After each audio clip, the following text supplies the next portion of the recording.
Let's start off with a little quiz. Can you name the console to which this cartridge belongs? No? Well, actually, there's several correct answers. But to be fair, before I had this game, I'd never heard of any of them. I didn't really think I'd be talking about this console anytime soon, but that's the nature of random encounters. So say hello to the Soundic Programmable. At first glance, the Soundic Programmable looks like a meaningless assembly of switches, dials, and bright orange buttons. This is a system that can only be understood by tracing its history. And the best place to start is in 1975, when Atari designed an integrated circuit which could run their popular arcade game Pong, so they could sell a home version. In that same year, a semiconductor manufacturer known as General Instrument had an even better idea. They also developed a chip capable of playing ball and paddle games, but instead of making their own system, they sold it on to other manufacturers, just as you would any electrical component. The result?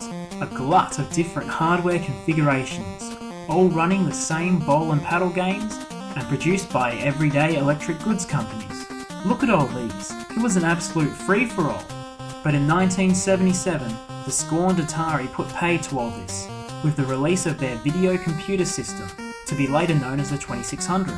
With exchangeable cartridges and a massive library of games, Atari's system pointed towards the bright future of home gaming, and rightfully dominated the US market. Outside of the US though, the Atari VCS came a little later, was a little more obscure and a little more expensive, leaving a gap in the market to be bridged by systems like the Soundic Programmable. Just like the ball and paddle systems, these run chips designed by General Instruments. And again, every electrics company and their dog made one of these.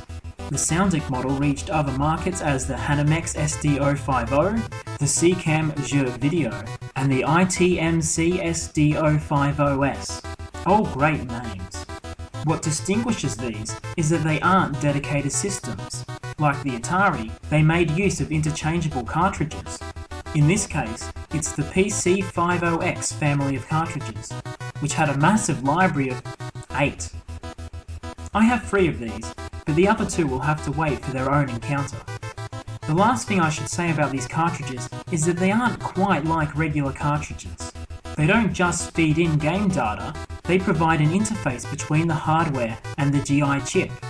Most of the circuitry and mechanisms required to process the game are actually housed on the chip, meaning the cartridge isn't just a piece of input, but is actually part of the machine. That's pretty cool. As it's not a well-known machine, let's take a quick look at the features of this system. Video output comes from an RF cable, which is unfortunately hardwired, so I can't exchange it and improve the signal. It's powered by a regular 9-volt transformer, but it also has a battery hatch, which I've never tested because, well, look at it. Ugh. Also, the 6C batteries required would cost way more than I paid for the system and the games, and besides, where would I take it? On the side of the system, we have this mysterious, unlabelled 5-pin port. What goes in here? It reminds me of the power input on the Commodore 64, and also the AV out on the Sega Mega Drive. But I've got another theory. My Hanimex ball and paddle game has a port on the side which is labelled pistol. Gotta love that. But this was actually common to many Pong consoles, and I do know that one of the GI chips is a rifle game. Still, it'd be nice if the port was labelled, just so I could be sure.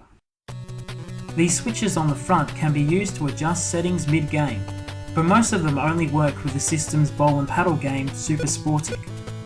The 10 bright orange buttons up here allow for 10 different game modes, and the big one down here resets the system.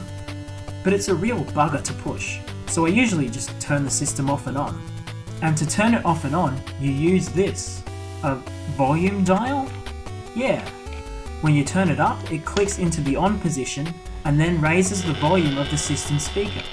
That's right, the sounds of these games come from a built-in speaker on the system.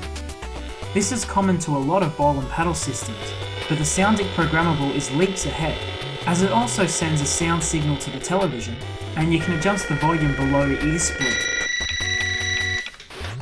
As you might have guessed, these things at the side are the system's controllers. They're hardwired into the system, but you can pop them out like so. stick and a button. That's all you need.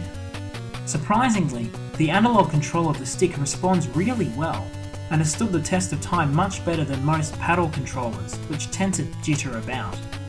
Only problem is that at 85cm, the cable is a bit on the short side. And once you've got them out of the system, it's quite a challenge to get them back in there. But enough about the hardware.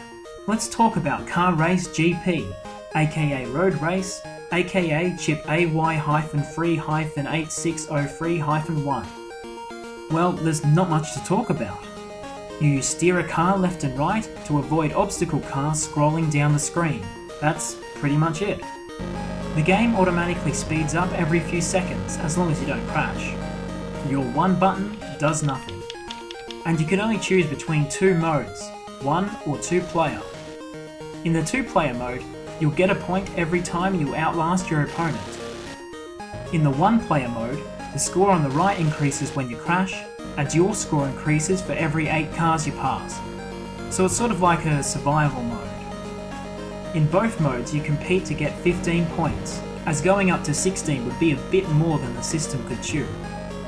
Once you reach 15 though, the game doesn't stop running, it just turns off collision detection. Odd. Though it takes less than a minute to explain, this game can actually hold your attention for a lot longer. It's strangely engrossing. I found myself staring at the screen with rapt attention, focusing on one simple task, avoiding objects. It really is a lot more fun than it looks. I'd say give it a go, but just don't ask me how you can find one of these things. When you consider the gaming industry as we know it today, the Soundic Programmable is an odd little machine, but that's why I like it. It's an obscure, historical quirk, and goodness knows how it made it all the way out to where I live. And because it's so different from everything else that I own, and still rather fun to play, it's a valued part of my gaming collection.